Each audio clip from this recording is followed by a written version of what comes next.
Hey everyone, I'm Sang from the Ocean View We Are Church. And I'm Kaia from the Sunset House Church. Yeah, and we are enjoying a beautiful day in Presidio, staying a healthy 6 feet apart. It's really nice. Wow, look at the sun, look at the trees, look at the cars. Wow, beautiful. Um, and we want to do a quick devotional on Proverbs. And I know we've been spending a lot of time on the New Testament, but I think it's a good opportunity for us to reflect upon our weekend readings. Um, just a question for all of you, and I know you can't speak to me through this video, but just think about this for a moment. Are you, by any chance, following along with Proverbs? If not, it's okay. It's really difficult. In fact, I find Proverbs to be one of the most difficult books of the Bible to get through. Sure, like each proverb that you read, it's for the most part pretty understandable, but sometimes it just sounds like a bunch of fortune cookies, you know what I mean? And if we're reading through chapters and chapters of Proverbs, my attention span can't last that long. I'm not gonna be able to pay attention to hundreds of fortune cookies at a time, right? And it's just really hard to get through. I remember last year I was reading through the Bible and I was very diligent with it, taking notes on every single chapter. But when I got to Proverbs, I sort of stopped taking notes. Like, how can I take notes when every single chapter of Proverbs is basically the same, you know? Fortune cookie, fortune cookie, fortune cookie. So this year we try to figure out how to actually get the most out of Proverbs. So Kaia and I decided, hey, as we read through this, let's record the Proverbs that actually resonate a lot with us. So if we read something and we're like, okay, that's cool, but I'm not really feeling it, we'll move on. But if we read something that we're like, oh, this is applicable in my life, I can think of stories in my life that resonate with this, or this taught me something I never knew, we'll write it down. So by the end of it, we have a nice list of things that we can relate to, and that actually made reading Proverbs so much more interesting. So what we want to do for you right now is we want to share with you just some of the Proverbs that really resonated with us. Yeah, hopefully maybe they'll resonate with you, maybe not, but we hope that maybe you can try doing the same thing, right? Like recording Proverbs that means a lot to you. So yeah, let's give it a whirl. So one of my favorite Proverbs was Proverbs 29:25. The fear of man lays a snare, but whoever trusts in the Lord is safe. This proverb actually makes me focus a lot more on the fear of God rather than the fear of man. And one time that I really faced this challenge was when I was taking a Jewish-Christian relations class, and after my professor just lectured on the Gospel of Thomas, she said that Jesus was a demon-born child. And my peers all continued to stand up and slander him and say horrible things like, you know, Jesus is so horrible, why would anyone want to follow him? And at that point, you know, I was sweating, the blood had rushed to my face, my heart was racing, and I was afraid.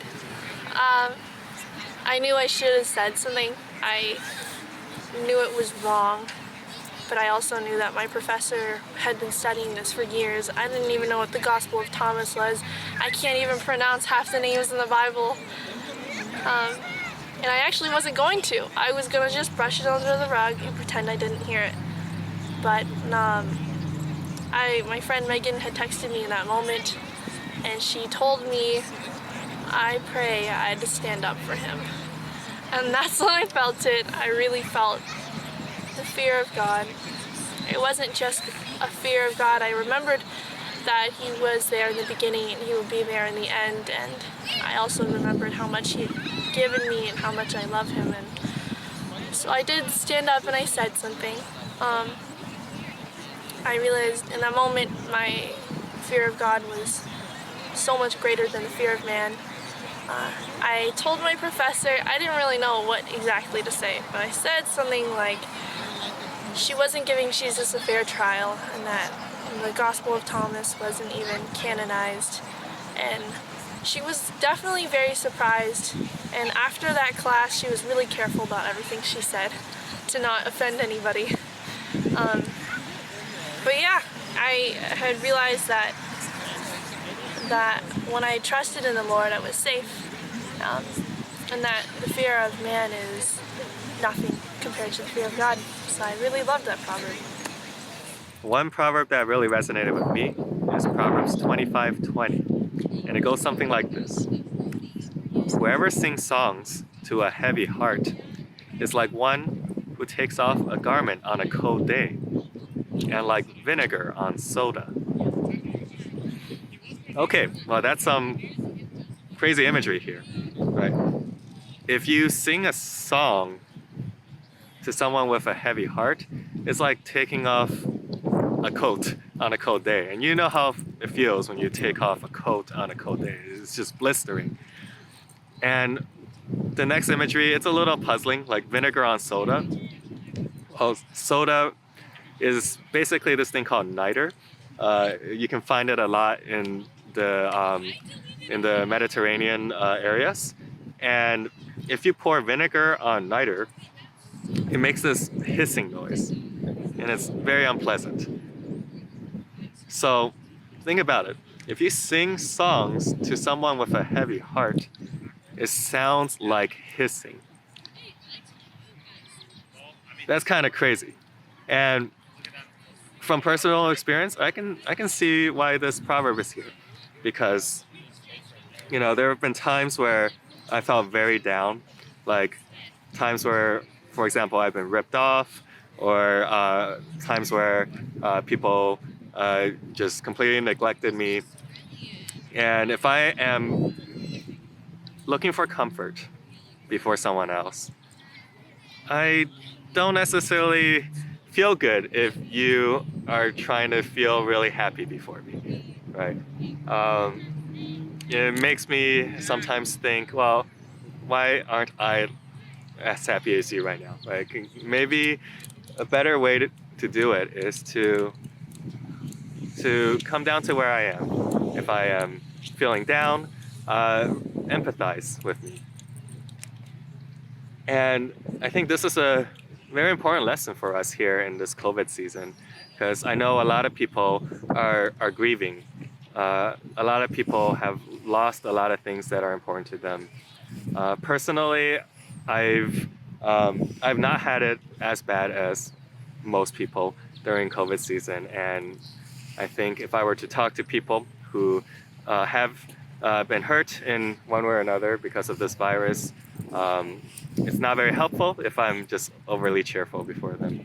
I should, of course, try my best to empathize and relate with you, and even better, to provide assistance in ways that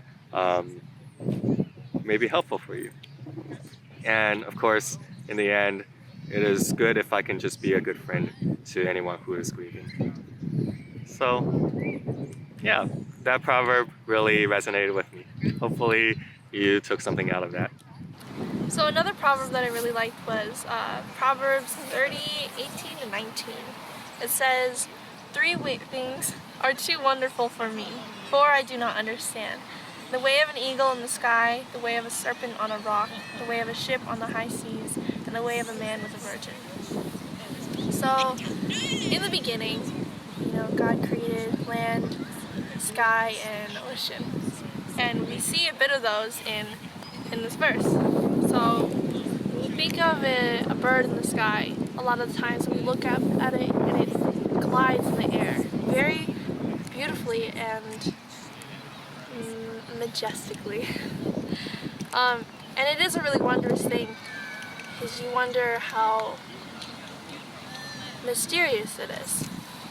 And then when you think of a snake or a serpent, it slithers. It doesn't have any legs or arms, yet it still moves. And the way it moves is also very beautiful. And then the way of a ship on the high seas, when you think of the ocean, it is full of life, but it's also kind of scary. And the waves move in a way that you just can't understand. And the way a ship sits on top of that is also very mysterious. And then the way of a man with a virgin. I think this one is the most mysterious of them all. The attraction that a man and a woman feels for each other. It's something that you can't really explain, and you can't really understand why it's happening either. And in also another way, it's very beautiful. So I really like this proverb because it reminds me of how great God's creations are. They are mysterious because we don't understand them, yet they're beautiful and they're wonderful. But yeah, I really like this proverb for that reason. Another proverb that really resonated with me is Proverbs 27:4. I'm just going to read part of it because I want you to think about what comes next. So it starts off like this. Wrath is cruel, anger is overwhelming, but who can stand against something? We need to think about what that something could be. The author is saying something like, well, wrath and anger, yeah, they are kind of crazy. They're really intense. Not really good stuff. You don't want wrath or anger in your life because it can really mess with you. But there's something worse than that. What could it be? Are you ready? Wrath is cruel, anger is overwhelming, but who can stand against jealousy? Wow. I was not expecting that word when I first read this proverb. But when I think about it, yeah, anger and wrath, when you're angry at someone, it's like punching them in the face, right? It's really abrupt. It's no good. Don't do that. But when you're jealous of someone, well, it's very hidden. You don't really notice it. It's more like putting a little drop of poison in someone's drink. It'll fester and fester, grow and grow, and it'll eat you up. And before long, you're not in a good state anymore. Rather than a fast jolt of pain that goes away perhaps the next day, jealousy will linger. And that's really bad news. And for me personally, I would not say that I'm a very angry person. I don't really remember the last time I got really angry at someone, but I have experienced jealousy in my life.